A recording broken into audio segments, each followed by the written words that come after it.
everyone, RogueGold here, welcome back to the channel, and today, it is that time yet again. The next update for The Division 2, Year 7 Season 2, titled The Pact, drops in less than 1 week on Tuesday, September 9th.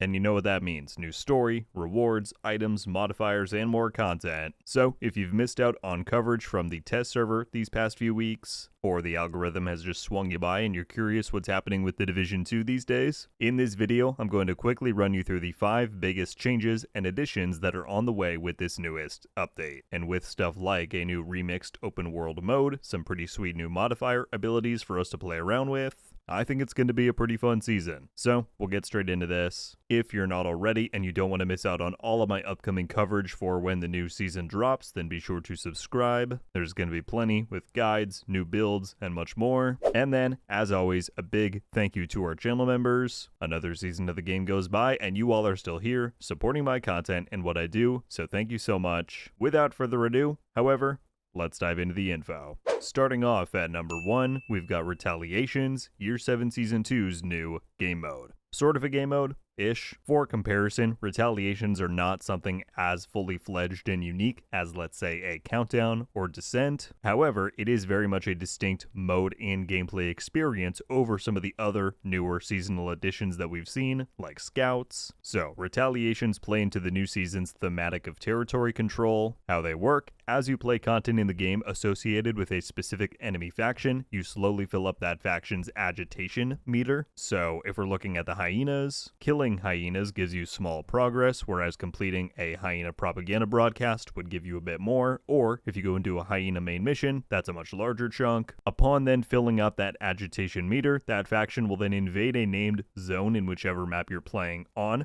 Retaliations are available in DC, New York, and Brooklyn. You can view the status of this invasion on your map in its own tab, much like bounties are, and from that point you can then choose to respond to or decline the retaliation. Declining it will turn that named zone hostile, even if you had it captured as friendly beforehand, but accepting it then gives you the chance to fight back and reclaim the zone. Upon doing so, you're loaded into a separate instance of the open world, either by yourself or with your squad if you've already got one. A timer is present on your screen below the radar, and your goal is to go out and recapture each of that named zone's control points before the time runs out. Now, there are ways to extend that timer. Killing enemies or completing these mini gameplay objectives called maneuvers gives you small bumps, and then you gain much larger bonuses of time whenever you capture one of the points or take out a kill squad. That's right, Retaliations feature a new concept where teams of 5 named enemies can spawn in, and their sole objective is to hunt you down and kill you. It can get pretty intense, sometimes featuring the chainsaw-wielding underground faction, and alongside remixed control point mechanics where multiple boss waves will try and repel your attack, Retaliations aim to offer some fun, bottled-up chaos in these short gameplay sessions. Moving on to number 2, now that we've covered what Retaliations are, why might you want to play them? What reward do they offer? In come the addition of exotic blueprints. Now, important to note, these are not the same as the reconfiguration blueprints that we've had in the game for years. Those require that you already own a particular exotic from which you're then able to reroll its stats. Rather, these new blueprints will allow you to craft exotics from scratch. Meaning, if there's one that you've tried farming targeted loot for, yet to no avail, this is now a way to bypass that RNG and get what you're after. So, how will these be obtained? Well, they're all awarded from the new Retaliations mode. The primary drop source are the kill squads that we mentioned in the prior section. Defeating a kill squad nets you a pretty high chance that you'll pick up a random blueprint off of their loot pile, but additionally there's then also a small chance that the blueprint can show up as a completion reward for successfully pushing back against a retaliation. Once you unlock these blueprints, they'll be accessible within a new tab at the crafting bench, and in order to craft them, you'll need to farm out new types of materials that are exclusively earned via retaliations. Each faction has its own material type, and those are then randomly assigned as for which exotic blueprints require which one. The final thing I wanted to clarify, as I'm sure there's already several questions flooding in about it, the pool of exotics that have a blueprint via this new system are the same exotics that exist within the general loot pool. In other words, every exotic weapon and armor piece has a blueprint except for quest exotics. Think the Ridgeway's Pride or Capacitor, both which have specific unlock methods via the Summit mode, as well as exclusive exotics. Raid items like the Eagle Bearer or the Ravenous, legendary or incursion items like the Bighorn or the Ouroboros, and climax exotics like the Provocator or the Tinkerer. Aside from those two exceptions, all of them are in this pool and will now have craftable blueprints starting next season. On to number 3, we get to new items and gear. Now, as with every new season, the Pact is going to deliver us a new brand set, gear set, weapon talent, named items, and exotics to play with. And while we could go through each and every one, instead I wanted to spotlight some of the most noteworthy ones heading our way. And this season, that's actually the 3 new exotics that are being introduced. Now, firstly, we have the Shroud, an M700 marksman rifle, as well as the Overdogs in the glove slot. These are going to be our 2 season pass exotics in this update, and I bundle them together here because they actually feature the same talent, yet flipped. So these 2 items are introducing a mechanic called the tier hierarchy. Here it is laid out. What it does is classify all possible enemy types that you face in the Division 2 into 3 tiers. Tier 1 is comprised of all of the more elite and deadly enemies within the game: hunters, rogues, shield combatants, marauder drones, and more. Tier 2 are some of the less lethal but more specialized units. And then Tier 3 are your more common skill proxies and other enemy types. Now, the Shroud Sniper is going to give you 125, no, you did not hear me wrong, 125 amplified damage to the highest tier enemies that you're currently engaged in a fight with. So, for example, if there's one tier 1 enemy in combat with you, you get boosted damage against that enemy. If there's 3 tier 1 enemies, bonus damage to all of them. If you're only in combat with tier 2 enemies, you would get extra damage against each of them. You get the idea. On the flip side, you've then got the Overdogs, and these offer up 30% amplified damage to the lowest ranking enemies on that hierarchy that you're in combat with. So some interesting new gameplay loops and enemy prioritization being incentivized by these new items. And with those super high amplified damage bonuses, you can bet people are going to find some crazy build combos. Finally, then we also have to spotlight the pinnacle exotic for the season, the one we'll be getting sometime after the season releases when the finale mission drops, and that is going to be the Tempest, which is a pistol. It being noteworthy because this is going to be our first ever fully automatic pistol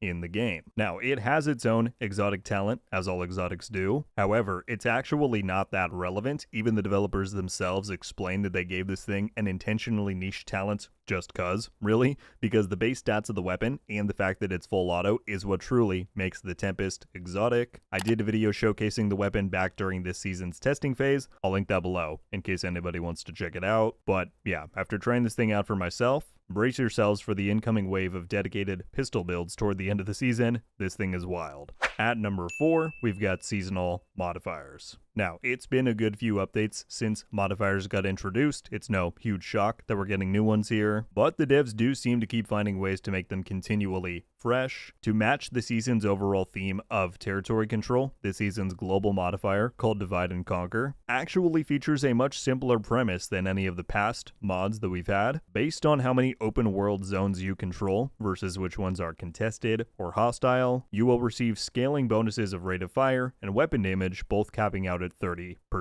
Yeah, it's pretty straightforward. These bonus increments scale for the New York and Brooklyn maps as well, so you can play wherever you'd like. That's all well and good. The real interest and specialty for this season's modifiers, though, in my eye, are with the active modifiers. Recall that these are the activatable abilities that we get to use in combat, and this time around, we're giving the hostile factions a taste of their own medicine. What the devs have done is retooled and given us access to abilities that represent the powers of each enemy faction within the game. For example, if you faced a Riker's tank unit before, you might be familiar with the flashbang effect they can emit from their shield. Well, guess what? You can now do that too with the Say Cheese active modifier that blinds enemies within a cone in front of you and is made more potent when using a shield. Or how about the sanitation ability that, just like the cleaners, lets you ignite the air within an area of effect around you, both damaging and CCing the enemies, but also healing you, giving you ignite enough of them. Maybe the most wacky and creative, however, is Spiced Up. This mimics the Berserker fantasy of the hyenas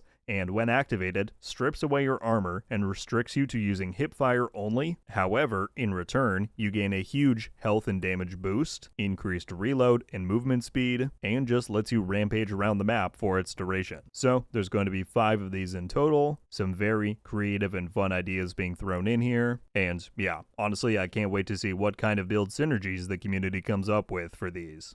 Alright, and last but not least we get to number 5, Expertise Cap. That's right. It's happening. A bit over 3 years after the system was introduced back in Season 9, as of Year 7 Season 2, expertise progression will no longer allow you to raise your total level beyond 30. This system was known for continually expanding and upgrading over time. As new items were introduced, more total proficiency ranks became available, and that would in turn raise the cap. However, the devs have finally put a stop to the cycle and made it so that Expertise 30 upgrades are the highest you can now take your weapons and armor. In the PTS patch notes announcing this change, they offered the following explanation. This change ensures that you don't outpace the challenge level the game currently offers, provides a clear upper limit for your gear's power level, and makes it easier to invest in a wider variety of items, allowing you to explore different playstyles and engage with the game in new ways. Essentially, what they're saying is, power creep is real, yo. And that's all this really comes down to. First with expertise, and then seasonal modifiers more recently, the trend in The Division 2 has been that we've gained more and more power, whereas the game's challenge level has not compensated to reflect that. So, in order to maintain somewhat of a challenge in endgame content, they're now capping off these bonuses at 30. Notably, you will still need to rank all new gear released up to proficiency rank 10 if you wish to apply expertise bonuses to them, but if you've already reached the expertise cap, those ranks will not increase your overall level. I expect this one to be a bit more divisive than the rest, despite the appreciation myself and some others share for the commitment they've made to maintaining some level of challenge, but yeah, would be very curious to hear y'all's thoughts on this one. Well, my friends, that is going to do it for my rundown of the 5 biggest and most noteworthy additions and changes coming to The Division 2 in its now Year 7 Season 2 update. I very much hope you enjoyed the video and more importantly found it informative for getting up to speed on what all is going down. At this point, I would love to get your guys' thoughts on any and everything that we went over. What are you most looking forward to from the Pact? Is there anything here that doesn't excite you as much or that you think is cause for concern?